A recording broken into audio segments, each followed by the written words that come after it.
Right now, just to give you an overview, there were over 2,600 Chinese institutions of higher education, about 1,242 degree granting, and 1,300 plus non-degree. By comparison, just to give you a sense, according to US data, there were about 5,300 colleges and universities in the United States. So you can see US has about a quarter of the Chinese population, but we have many more institutions of higher education. There are about the higher education system in China is divided really into two groups for purposes of undergraduate education. A program called Benke, which is a traditional bachelor's type of degree undergraduate program, of which there are 16.7 million enrolled, and then another 11.3 million enrolled in what are called Zhuangke, which are 2 to 3 year short programs. There are also about 2.3 million master's degree students and about 400,000 PhD students. And again, just to give you a perspective, the United States has almost 20 million students attending colleges and universities. So you can see that when a lot of people talk about the explosion of higher education in China, it is true, but we have to be careful to distinguish between those who are in the so-called Benko track versus those who are in the Zhuangke track. They're very different, and they say different things about the system. Chinese public expenditures on higher education accounted for about a little over 4% of GDP. Again, a significant increase. Even last year, the expenditure on education was over 5 trillion renminbi, an increase of almost 9%. But the problem is that the investment is still not enough. With a population of 1.3, 1.4 billion people, China needs more investment in education, particularly in terms of quality and trying to create greater quality and equity across the system throughout the country. The number of tertiary students in China has actually increased substantially. Today, it is about almost a little over 40 million students, and about 8 million students graduate annually. That's a big infusion of young people into the labor market every year. And all of those students, without a doubt, have a very high expectation of what's going to happen in terms of their quality of the job that they expect to get. Unfortunately, there is a skills mismatch in many occasions, and people actually talk about talent shortage in China, not a talent surplus, because the people who are coming out of college don't seem to have a right match of skills with what the labor market seems to be asking. But what's most interesting is this next data point, which is the gross enrollment for universities. When I started looking at Chinese higher education in the early 1980s, only about 3% of high school graduates were able to go to institutions of higher education. In 2019, that number has grown to 52.9%. And we can refer to this as so-called massification of higher education in China, not very different than what seems to be going on in some cases in the United States. But again, there are major quality differences. You can go to the top 100 US universities and still get a pretty good education. In China, after the top 20, 25 universities, the drop off is fairly significant, and it gets worse as you move down the line. Finally, in terms of literacy, this is where China has made great progress over the years. Now we have 98% literacy rates in major cities like Beijing and Shanghai, but unfortunately, in places like Tibet and Xinjiang, Ningxia, and other poor provinces, the literacy rates can be as low as 60%. And so, again, when I talk about equity in the system, this is where we have to, see progress being made. Now, it's very interesting. Now, I came face to face for 5 years with the administration of higher education in China, and it is a very complex, highly cumbersome bureaucracy. The Ministry of Education, unlike here in the United States, sets overall education policy for the system. It drives all of the education reforms that are going on. It sets course for the curriculum, for the contents of the exams, and of course, it administers the entire Gaokao system so that we know that every curriculum is measured against what's going to be asked on the Gaokao exam to give all students equal access to scoring, getting a good score on the exam. If a university is not controlled by the ministry, it is under the oversight of a province or a municipality. So for example, just to take DKU as an example, we actually report to the Jiangsu Provincial Education Bureau department, and then up through that to the Ministry of Education. And there are about 75 and 80 key universities that report to the Ministry of Education directly, and the rest are overseen by these provincial and municipal entities. One of the key parts of this system is the Department of International Cooperation, because that's really the entity within the MOE that oversees all the cross-border exchanges and basically also oversees all the joint venture universities. The Communist Party makes its influence felt through the party organization within the ministry, and as Xi Jinping has expanded the role of party secretaries across the country, he's also made sure that that's taken place in the university system, and therefore party secretaries are now given more weight in the decision making going on inside these universities. So this is just a quick overview of the Ministry of Education, currently led by Minister Chen Bao-chung, and we've had the chance to meet him on a couple of occasions, and a very, very interesting guy, but also very, very interested in making sure that Xi Jinping's thought is embedded within the entire system.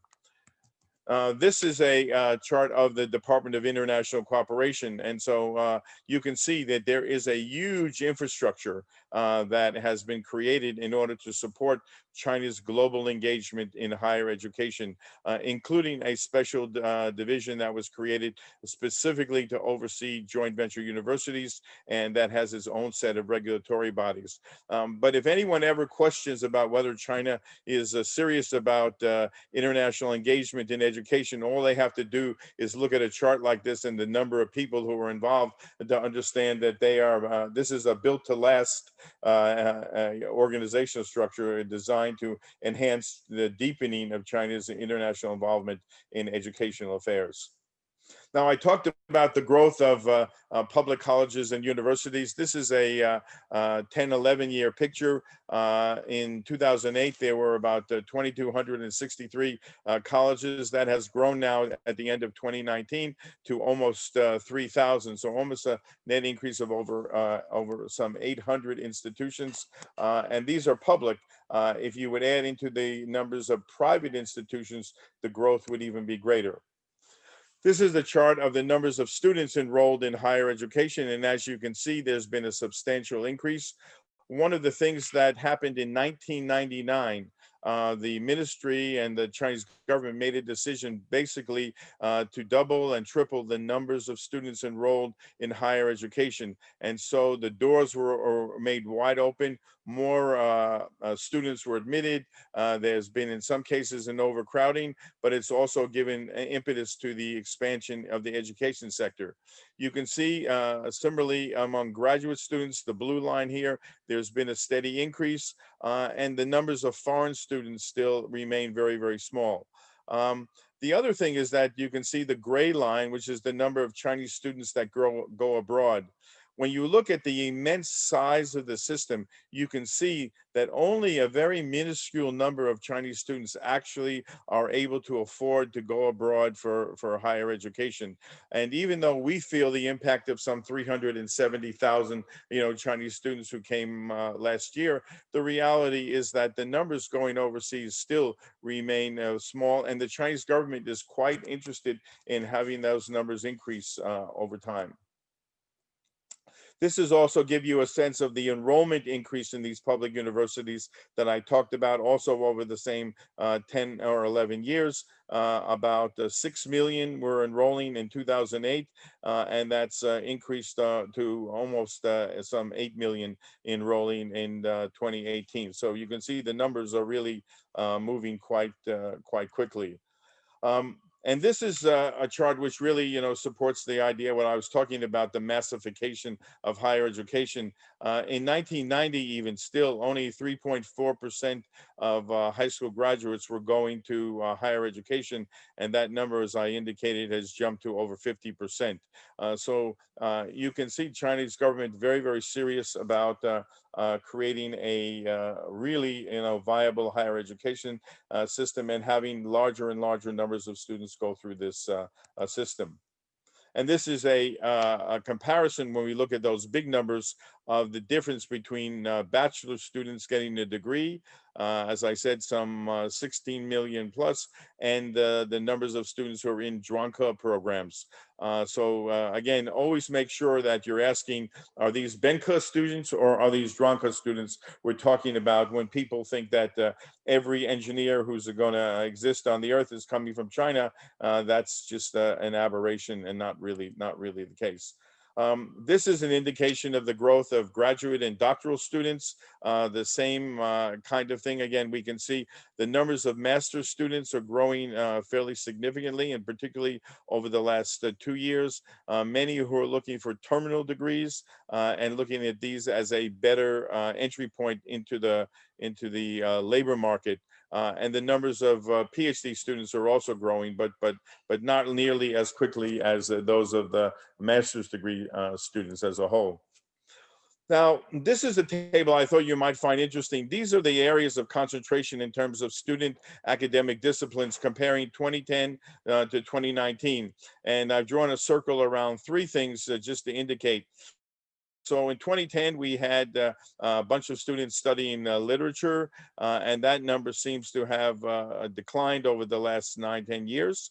In engineering, we see a sharp increase, which should be no surprise, but still that is a demonstrable increase. And then in management, and I would also add economics, we've also started to see sharp increases as well. And so this is also some indicator of the complexion to which getting a job now and the importance of getting a job is really putting pressure on a lot of students in terms of when they select their majors. And it's many universities are not like the U.S. where you go for 2 years or even more before you pick your majors. You pick your major upon entry, and so that affects, of course, what schools you can get into and how competitive it is during the admissions process. This is the same picture for graduate students over the same period. We can see that there was a slight decline in law, and then a fairly sharp decline in science. But you can see that the numbers of students in engineering still is by far outshining the numbers in science at the graduate level.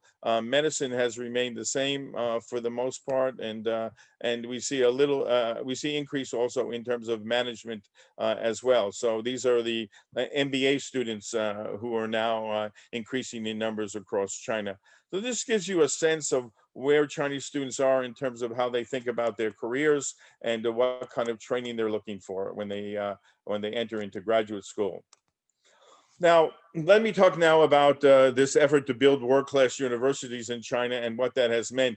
I think for the most part, you can say the real impetus to this started in 1995 with something called Yao Yao, or Project 211, which was really designed to raise the research level and the research status of some of the really high-level universities. Initially, 99 universities were selected, and then it increased to 116. And these were all designed to make available increased funding to advance the growth and development of R&D in Chinese universities.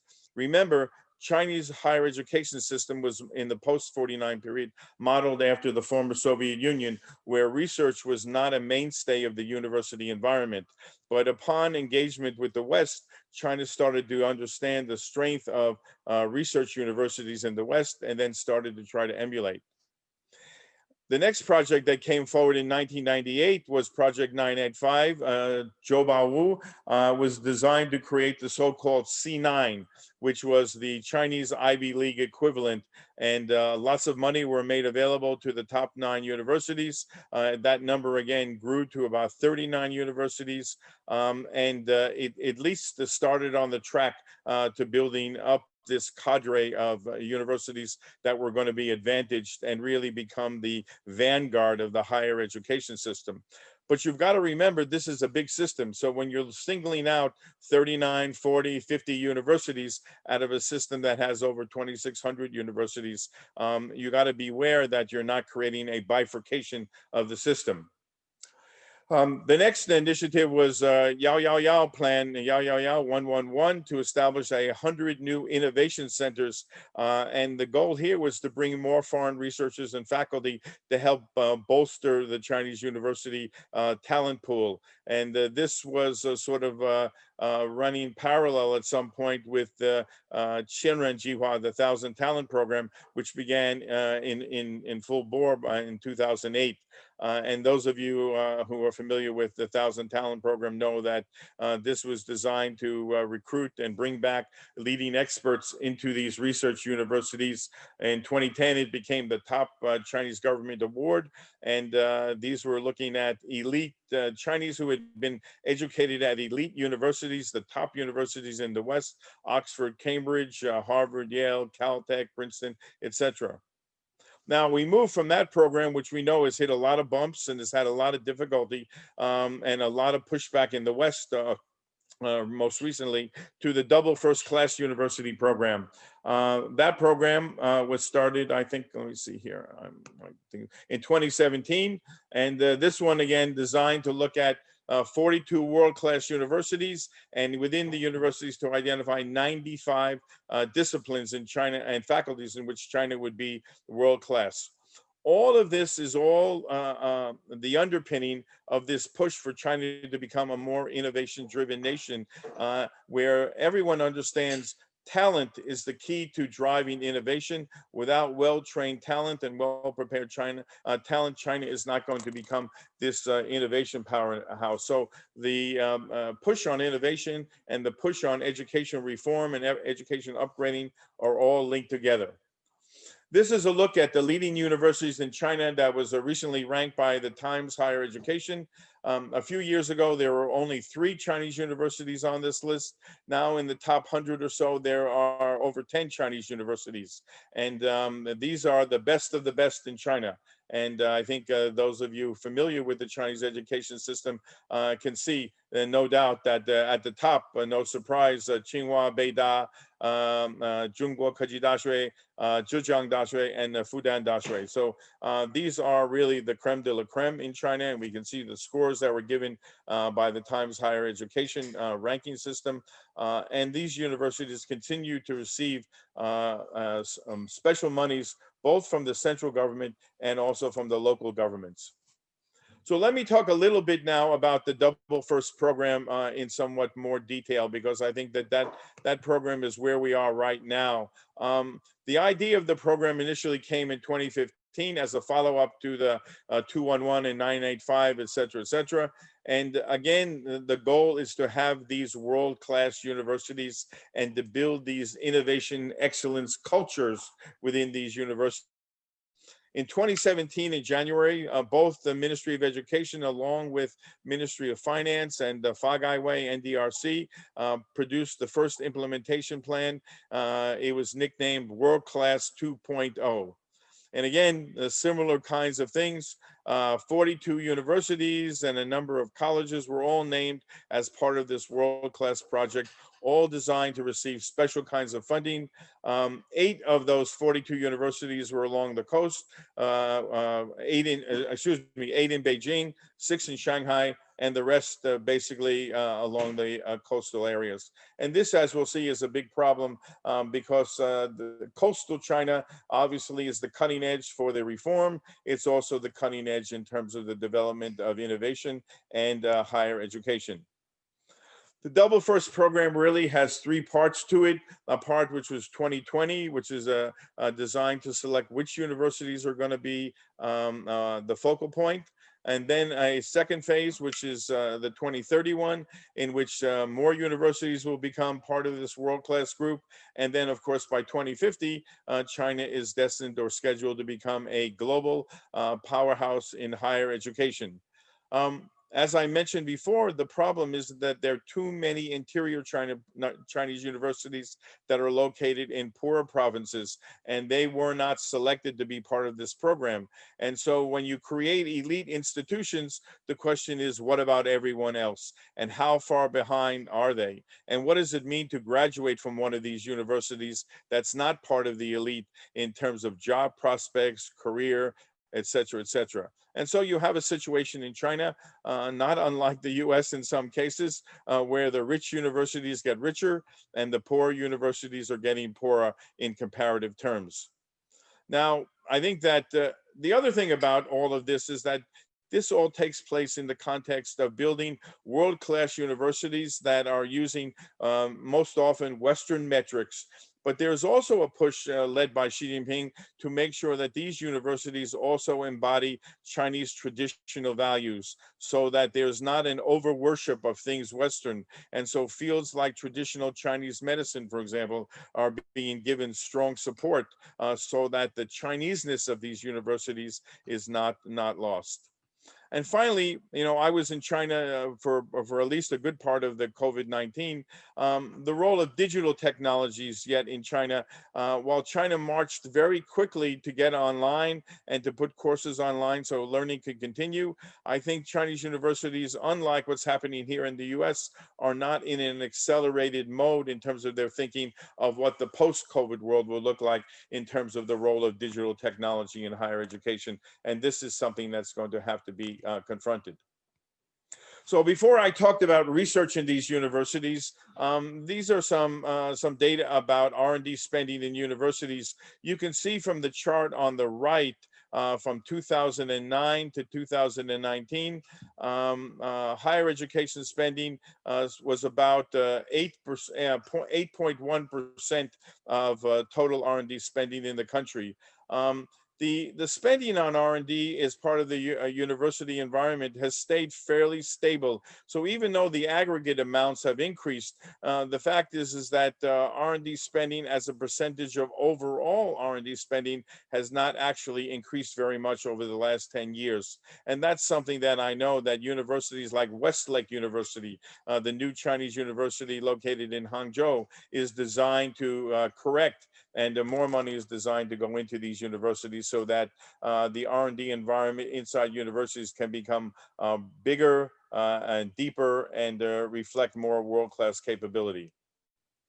Okay, let me talk a little bit about the external environment and the numbers of Chinese students going abroad. As I mentioned, as a percentage of the total number of university students, the numbers are still fairly small. In 2018, the number was 662,000 students. The 2019 data has not yet been released. But the number of kids that can actually go overseas still remains very small, and China is trying to figure out how it can increase the numbers of students who are studying abroad. From 2015 to 2019, for which this data is about, it shows that still the United States had remained, the leading site. But if you looked at the change, it was the main site for 51% of the respondents in this a survey that had been taken of over 6,000 students. It decreased in 2019 to 43%. And you can see that the UK increased during that period of time. We see Canada actually decreased. We see Germany actually having increased. And so we can see, a lean more towards Europe and a reduction in some of the places that had been thought to be the mainstay and had a solid footing in terms of receiving Chinese students. And that number may decline depending on what the state of US-China relations. This is a chart of the numbers of Chinese students studying in the United States. We know it's now over 370,000 for 2019. But as you can see, it's leveling off over the last couple of years and flattening out. And one wonders, in fact, if universities are going to start to lose numbers of Chinese students, and tuitions from these students are very important to many of them. And then finally, this is just a look at the distribution in terms of what kids study. And so number one at the top of the list, again, no surprise, computer science and mathematics. Second, business management. And third, engineering.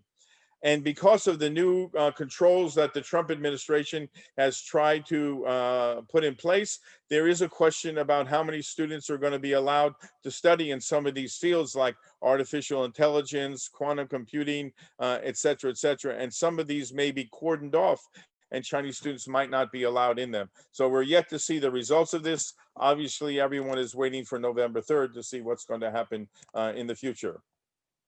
So this brings, of course, up to that big issue that's been in the headlines lately, and particularly over the last 2 years, which is the issue about, what are Chinese students and scholars doing in the United States? The reality is just very clear. Over 98 plus of these students who come, students, scholars, researchers who come to the West and come to the US, come for the most part without hidden agendas, and they have no intent to engage in anything except two-way collaboration.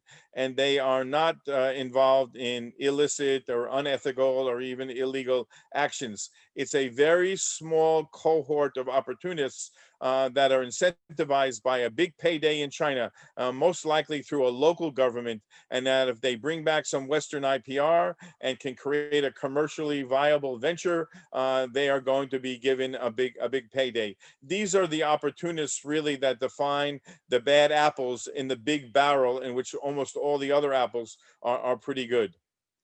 The TTP program, the Thousand Talent Program, of course, has been cited as an example of some misuse or misbehavior or misconduct on the part of a number of scholars. And in fact, this has occurred.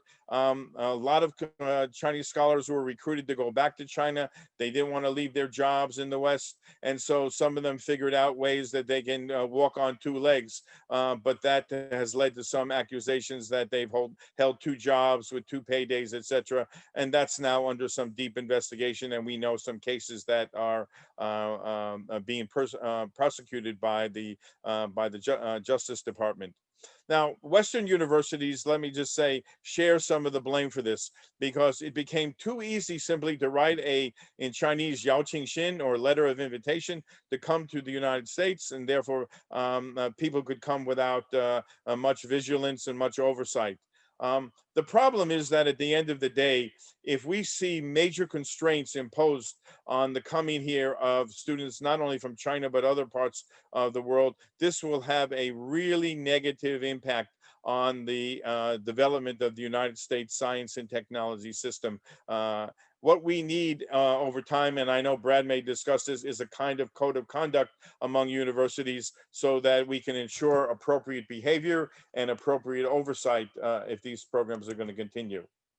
So this is the total number of foreign students studying in China. We can see China has started to push its own internationalization, and there are over now 500,000 international students studying in China.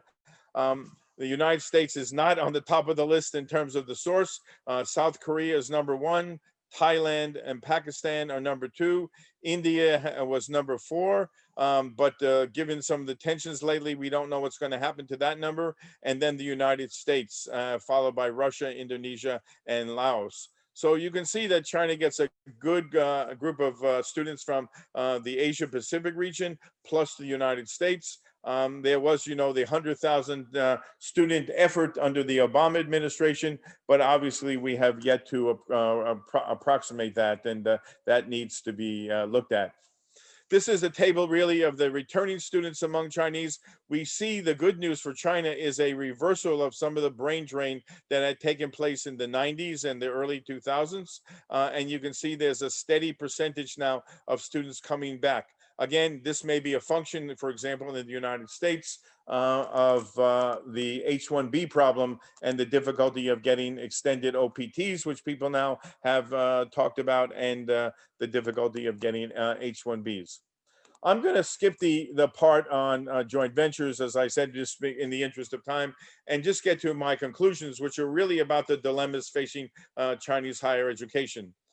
We know that the higher education system has had to make a major transition. When China was simply operating as the factory to the world, it needed lots and lots of skilled technicians. But if it hopes to become a knowledge economy, the nature of the talent that it requires, it has to change. And that's why the big emphasis is on supporting world-class universities.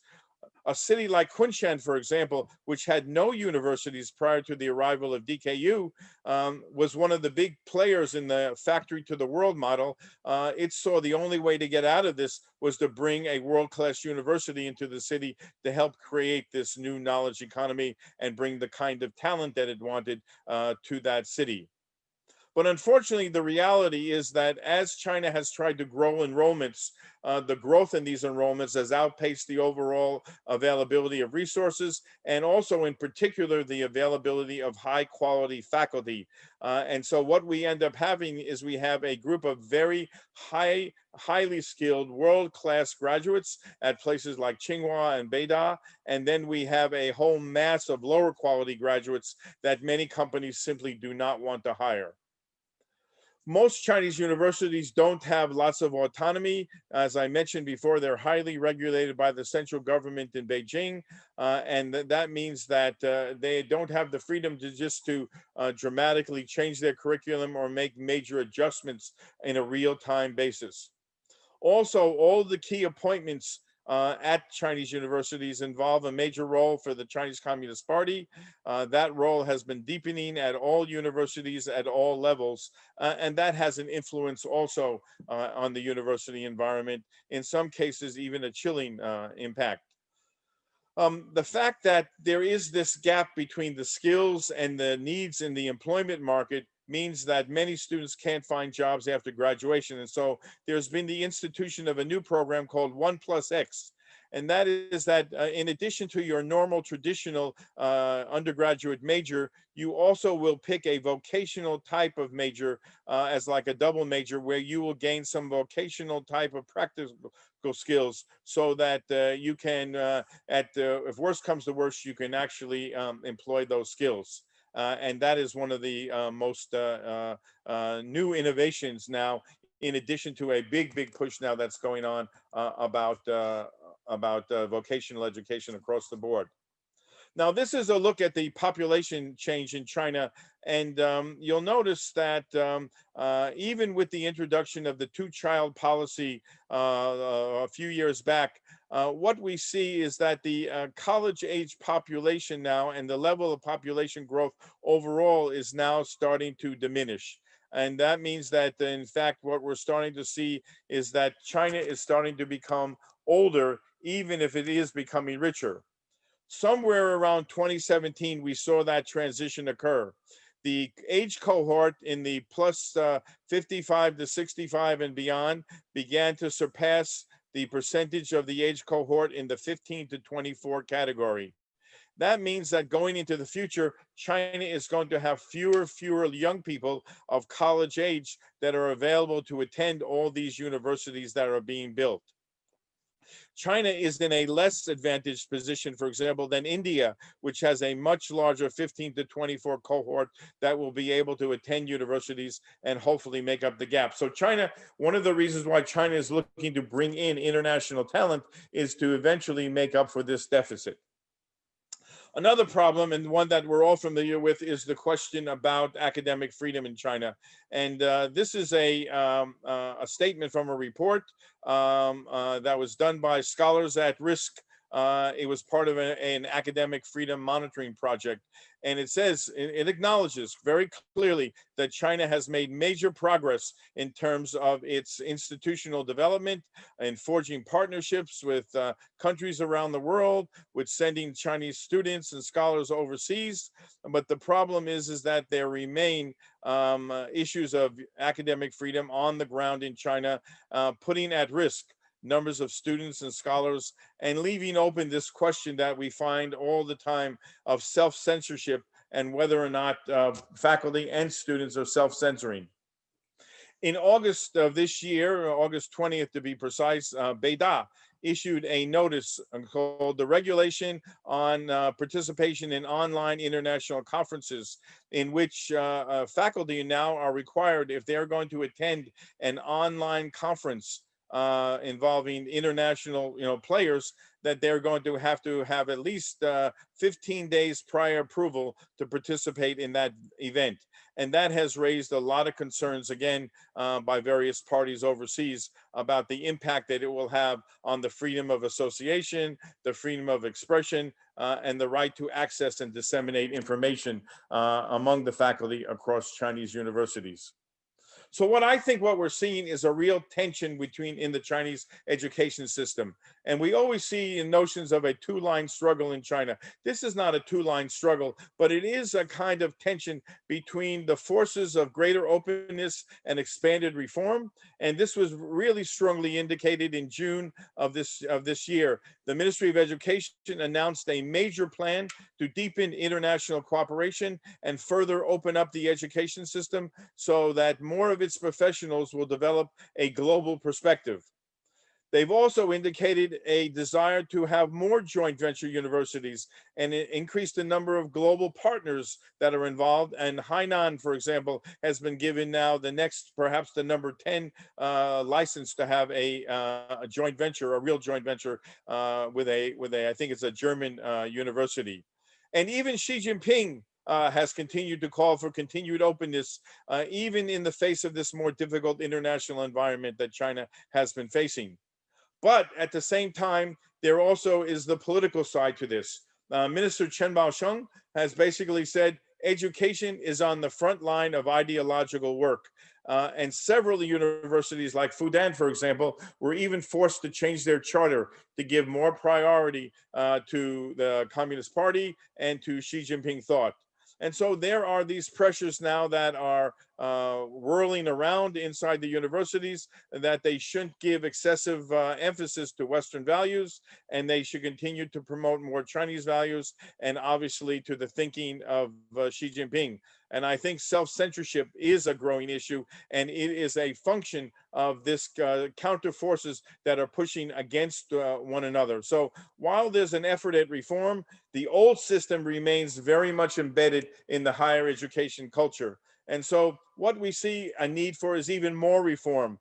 And more reform really is going to strike at the real true rigidities within that system. And that's really where the heart and soul of the old system lies, and where the need for change is if China is going to really build these world-class universities. So when we look into the future, let me just say that I see kind of this effort to strike a balance between three different things as China builds these world-class universities. First, between Western values and philosophy, the idea of world-class academic quality we know derives from openness and global integration. Second, to emphasize Chinese values and philosophy, to show respect for Chinese traditions and culture, and to pursue a kind of social harmony in society and without much turbulence and instability. And then finally, the Marxist values and philosophy, so that China has this well-ordered society and that the Communist Party remains in control, and where political stability is not in question. And the challenge for China, of course, is to be able to figure out somewhere within this triangle where the center of gravity is going to lie. And I think that's the challenge that Chinese leaders face as they look into the future. So let me stop here, say thank you very much, and take any comments.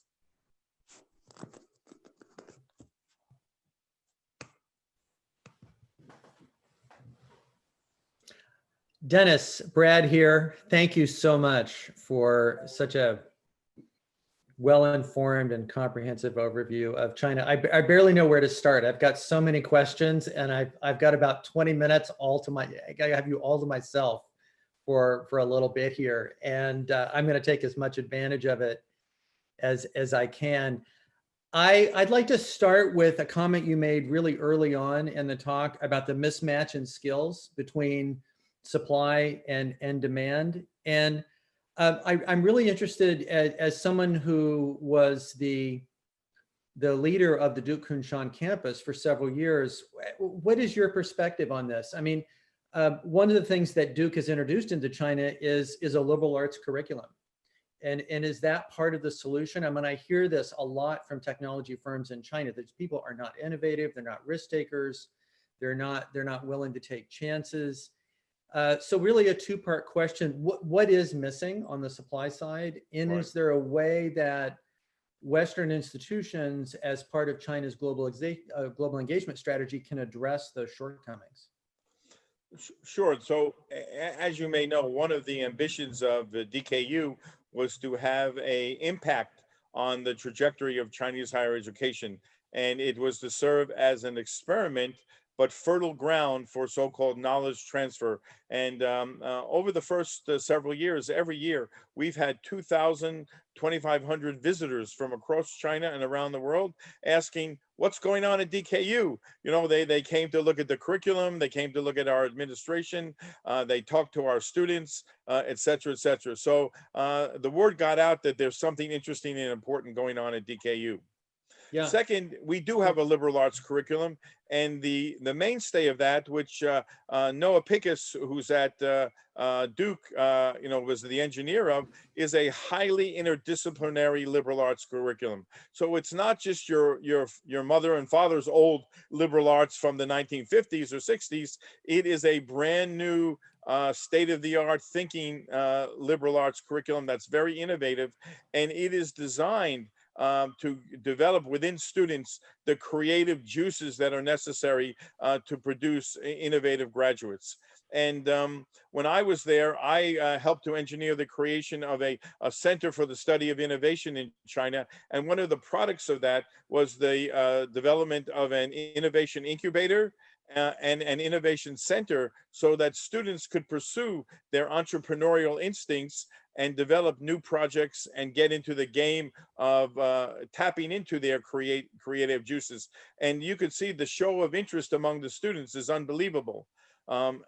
I think that the answer is that as long as you have a Gaokao system that regiments the curriculum and what can be done with it, you're going to have a fair amount of homogenization across these universities in order to make the Gaokao fair, so that when a student in Lanzhou and a student in Beijing and a student in Wuhan take it, they are equally prepared for that exam.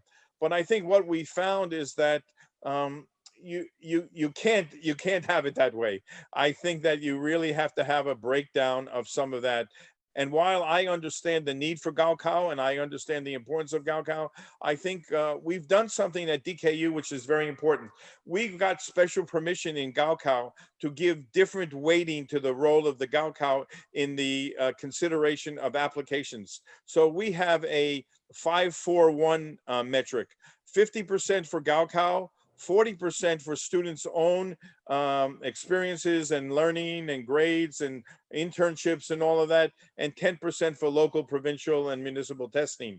And that gives us a certain degree of independence in terms of forging a class where we give weighting to these creative expressions and interesting experience students have. So we're at a university like Duke, where they can create a class and miss and match, and not everyone is admitted according to some rigid test score, though SAT does matter. The reality is that we have more flexibility. I can tell you NYU Shanghai, which was the first into the game, actually has no requirement other than you have to take the Gaokao and score in the first tier, and they can give as much weight as they would like to all of these other factors. Okay. We Great. are seeing these creative juices come to the surface, and we are seeing students uninhibited about talking about their views and asking very, very provocative questions. It doesn't happen on day one, but I can tell you we operate in 7-week modules, and by the end of the first set of modules, the students are already bought into this for the most part. That's great. And I have so many follow-up questions, but I want to move on to another topic. And I mean, those of us who have been following Chinese higher education for years are aware of the massive investment from the center in the development of these world-class institutions. And my question is, are they satisfied with their return on investment? I mean, we're talking about billions and billions of renminbi. Yes. And what I get a sense of is a bit of tension between institutions and the central government, a bit of impatience. But what is your take on that? Oh, the competition is intense. So I had a friend who was in the channel for the Thousand Talent program, and he thought can't mention the university, but he thought he was going to X. And all of a sudden, about 3 weeks later, I saw he went to Y. And I said, "How did you end up over here? I was ready." No. He said, "Oh, they made me a better deal and they promised to do X, Y, and Z for me." So the competition for talent is really intense. The competition for money is really intense, and so you've also started to see a big push for philanthropy among alumni. You know, this was something you didn't have a philanthropic culture with inside the higher education system, but now if you look at Tsinghua, Beida, Fudan, Jiaotong, Wuda, etc., you're starting to see really good examples of significant gifts being given to these universities to help build up particular centers for chaired professorships, et cetera, et cetera. But I can tell you the answer would be, if we had the Xi Jinping sitting here and we'd asked him, "Are you happy with your return on investment?" He probably would say no. He probably would say, "We need to see a bigger bang for the buck."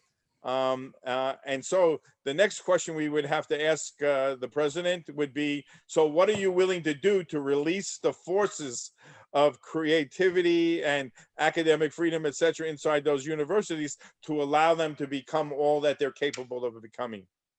Yeah, that's really fascinating. And I think from my perch here in Washington, D.C., this intensely fragmented competitive environment is something that's completely missed. I mean, the administration here is trying to create this sense of a monolithic China. And there's no question there is a huge movement towards central coordination of everything in China, but there are real limitations on what you can achieve in such a massive country that has so many layers and so many complicated institutions. And I think that alone is probably worth the presentation today. If people just take that as a takeaway, that China remains an enormously complex place with a lot of competition and internal contradictions. So just moving on, I'd like to talk a little bit about the Chinese students in the US. And clearly, the bloom is off the rose. You showed it in one of the charts. Chinese students are not as inclined to come to the United States. Can you say more about that? What has, I mean, I can certainly talk about the policy environment here in Washington and how detrimental that's been, but there have been other factors going on as well, including global competition. I mean, the UK and Australia, and they're not standing still. Canada has been a huge beneficiary. So from the point of view of the Chinese student who's thinking about going abroad, how has the world changed in the last 3 or 4 years? Okay, so we get to talk to lots of Chinese parents, and in late April of this year, I was asked by the Ministry of Education to participate in a special video made for Chinese parents. The key question was, are Chinese students still welcome in the United States? And this was a video done by people who are pro, keep the U.S., our engagement with the U.S., and let's keep sending students to the U.S. This is a necessity. And so, yes, my answer was an unequivocal yes. Chinese students are more than welcome. And then the second question was, of course, is the U.S. safe for Chinese students? And as you can imagine, I'll start backwards, start current and go backwards.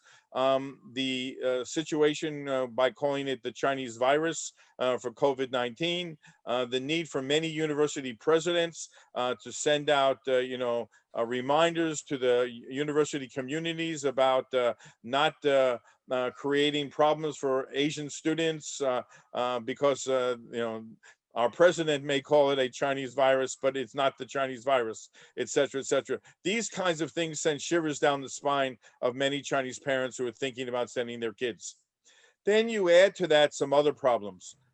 Problems like, for example, every time there is violence on a university campus or in a high school community somewhere in the United States, that also shakes up Chinese parents. This started a couple of years ago when at USC, a number of Chinese students were hurt with a situation of a robbery in the LA area. And it has continued to create some degree of uneasiness. We used to say, ironically, that every time one of the things happened, that's another student that might want to come to DKU. But we knew that that was a kind of perverse logic. We know we really didn't like that way of thinking, you know. But the reality is, the reason why a lot of parents consider DKU is that they don't want to send their kids to the United States. They are fearful of that, and they feel that they can go to us, or they can go to NYU Shanghai, or one of the other campuses, and get a Western style education and be safe in the Chinese environment. So I think that we're dealing with that reality, and I think you hit the nail on the head. I gave a talk similar to this to the New Zealand government, because they're trying to figure out their China strategy in view of what's going on with Australia and the US, where we're sort of telling Chinese students, don't come. They're trying to say, well, we can have a big win here for us. And they're trying to figure out what their capacity is and what the numbers will look like and all of that. So you're spot on exactly of what people are thinking about right now. It's so difficult. I take a lot of good-natured teasing from my colleagues in Canada, because well, at least pre-COVID, it was booming in Canada, and it probably will be again. Just one other, I'm going to pivot again, and then I'm going to open it up for questions. On this question about global engagement, so you described this huge and ongoing commitment to global engagement on the part of Chinese higher education, which makes perfect sense, because at this conference that you organized at Duke Kunshan back in December, there was universal consensus that China's higher education system has enormously benefited from global engagement. I mean, all the institutions that we see at the top of the list have really strong ties around the world. So where are the opportunities for institutions in the US to really partner with Chinese institutions? And I'm going to make this even tougher, because I'm going to argue that institutions like Duke and NYU have it fairly easy. You have a very strong brand, and you have a strong reputation, and you have well-placed alumni. And I'm not saying it's easy, but you do definitely have some advantages. So thinking, and as an executive for an association with many public institutions, what about the rest of higher education in the US? If you're a state university in the Midwest, and maybe you don't have the brand identity that Duke does, where are the opportunities in China? Okay, so you may have noticed I did get a chance to talk about JV universities, but one of the things I would have said is that in addition to these 9-10 joint ventures, full campuses, there are some 2,100 joint venture projects with China, of which some 1,400 plus actually give degrees. And so there is an opportunity for schools within universities to partner with Chinese counterpart schools to give degrees. So again, you're from Michigan, so you probably know this. University of Michigan and Shanghai Jiao Tong, have this very good cooperation in engineering, and that's been very successful. Carnegie Mellon had a very good program with Zhongshan University in the South, but Zhongshan decided to step away. The cost was a little bit too high for them, so they walked away. But there are these 2,100 joint ventures, many of which are working very well. The Chinese government did shut down 1,300 other joint ventures that were basically defunct. They weren't working, they were on paper, and they did a house cleaning. A lot of people said, look at this. The Chinese government is closing the door. No. This was all an example of China basically saying, look, these things were done 10 years ago. They never yielded any results. Let's get them off the docket, and let's get some real things that are going on. And so I would take the good example being what's gone on just now in Hainan with a German university, which is not a big deal name. And then SUNY Stony Brook has just consummated a relationship in which Xian Yang is now become the chancellor. And so, I mean, that shows that China, if you're a good quality in your discipline and in your area, you have a chance now to engage. I would say, look, what Duke and NYU and some other universities have done, you've got to be really careful before you jump into something like this. These are not easy things to consummate. I used to have pitch black hair when I started, and 5 years ago, and look at my hair now, and there is not much of it left. And I say that, jokingly, but the reality is that it is a very complex set of relationships to manage on an ongoing basis, and it is not for the lighthearted. And so, before you leap into this, I think you should walk before you run, and you should look at projects that are much more doable, and make sure you have the infrastructure back home on the home campus to support the initiative on the ground in China. Great, thank you. And I'm going to turn now, and Dennis, if you can go, I can go on an extra 5 minutes. I know we had a 1:15 stop, but we got started a little late. So if you're okay with it, I'm fine. I'll push this for another 5 minutes. So I'm going to turn now to the chat, and one of the questions is on this issue of inequality in higher ed, and what the leadership is doing to deal with this. So there are, I think you just really made it clear there's tension here. So China wants a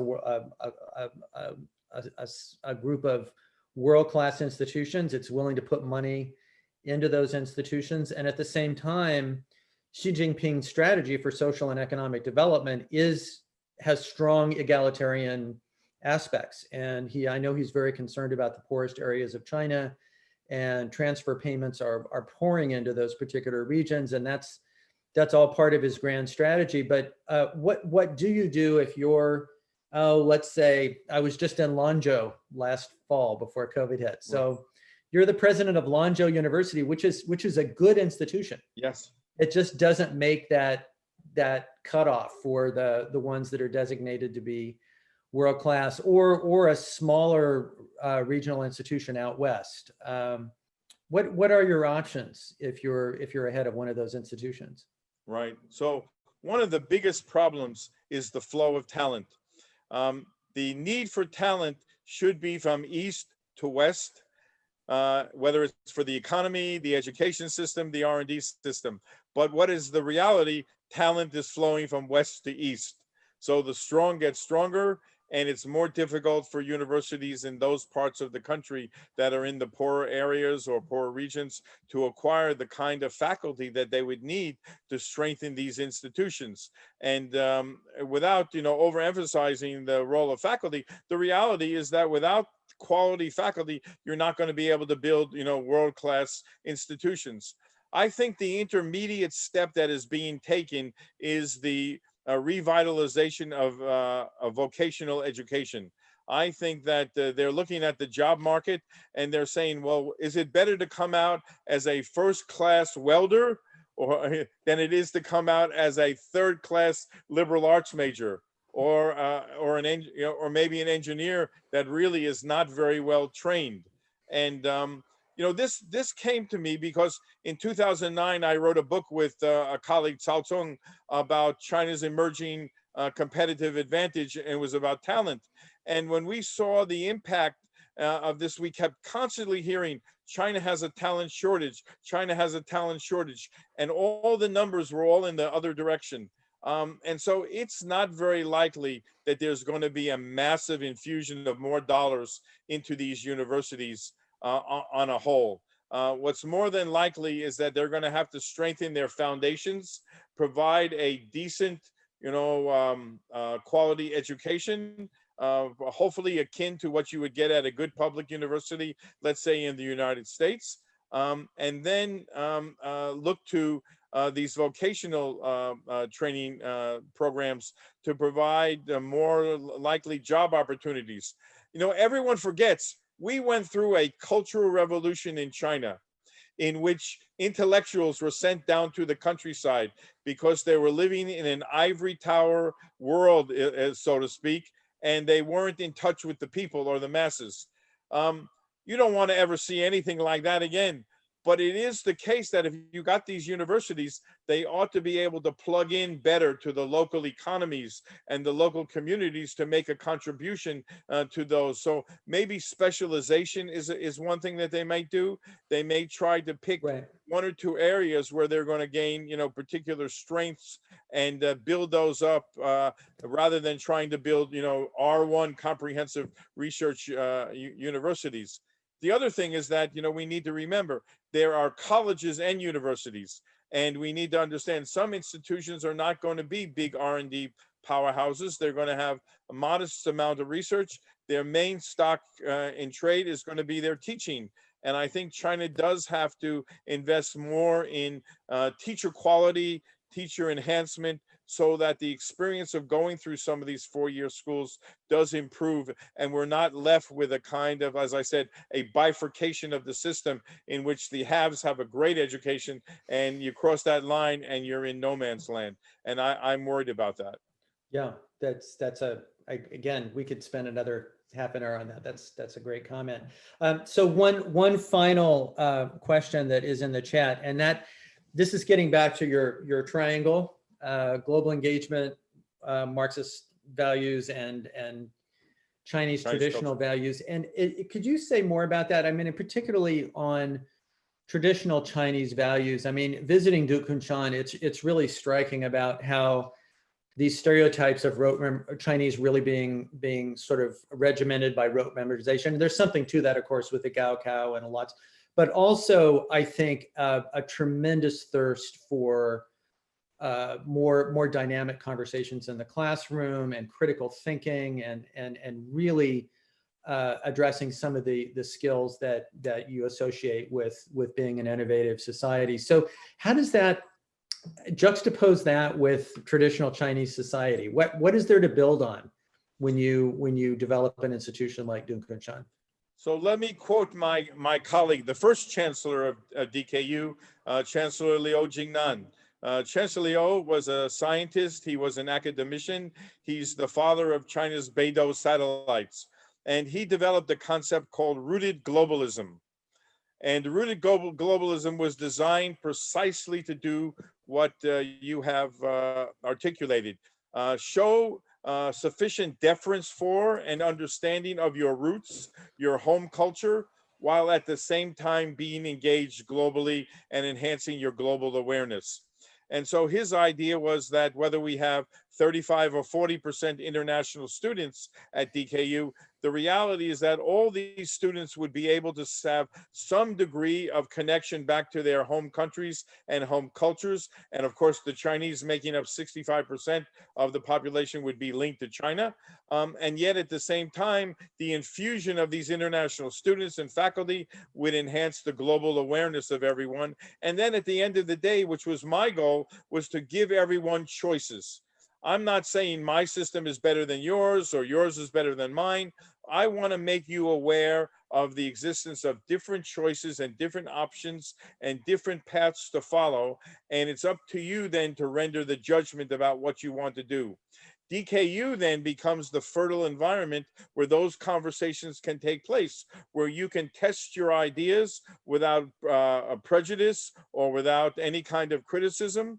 I just will remind people, during my first few months at DKU, we instituted a policy that prevented the use of cell phones in the classroom, and no video recording, no audio recording, etc. That was to enhance the willingness of students to take risks, to be able to feel unencumbered about their willingness to articulate a viewpoint and not be afraid it's going to show up on the World Wide Web, three Right. minutes later, and then somebody's going to come down on, them or their family or whatever. So this has worked really well. I can tell you that the level of interest in Chinese culture is not at all diminished among our Chinese students. It is, in fact, it is embraced by our international students who came to China because they are interested in Chinese things. Not everyone is, but some of them are. And at the same time, we are able to open up the world to everyone. And I think that that's not a small achievement. And that's why DKU is unique. I mean, that's why we get 2,500 visitors, because people are trying to find out what is the magic Kool-Aid that's taught there. And, you know, this is a product of the hard work of a lot of people at Duke and at DKU who are constantly altering and adjusting and adapting the curriculum in order to make the curriculum embedded, you know, in the culture of the place. And as a new institution, we are creating the culture on a real-time basis. It's not like if you go Right. to Harvard, Yale, or Duke, where the culture is 100 years, or some places 200 years old. The culture at DKU is 3 years old, 3.5 years old. It is a culture in the making. And so therefore, as it gets made, hopefully it combines the best of all. That's why I call DKU a global university. It really is much more than a Sino-US joint venture. It Yeah. embeds things from China because we are located in China. We have an American partner from Duke, but we really are global in our ambition and our aspiration. And only by being global can we really accommodate all these different perspectives that are brought to us by the students and the faculty coming from all over the world. Yeah, those are great points. And I think it bears remembering that there's still a lot of dissatisfaction with Chinese higher education, particularly among parents. And the fact that we have institutions like the Gaokao that really focus on rote memorization, that doesn't mean people like it. And there's a vigorous debate about whether it can be done better. And I think that Western universities like Duke should take some credit for that, for really stimulating that debate. It might have happened anyway, but I think it's deeper and more pervasive because of global engagement. And again, back to the earlier point I made about just oversimplifying China and assuming there's still a lot of debate in China about the effectiveness of institutions, not just in higher education, but all over. I mean, that's still being permitted. And so I just think this has been a great conversation, and I don't know where to stop because I could just keep going, but we are running out of time here. So I'm going to turn things back over to Giovanni. Denis, thank you very much. It's been a pleasure as always. Denis and I have worked together for decades, so it's always a pleasure to see him again. But I'm done with my part of the program. Giovanni, over to you to wrap things up. Thank you. Thanks. Thank you, Brad. And thank you very much, Denis. Thank you, Brad, for this very enlightening discussion. I know, and also thank you to all the participants and to APSI staff for putting together this discussion. Thank you, and we hope to see you again for future conversation. And Denis, thank you again, and we will also provide the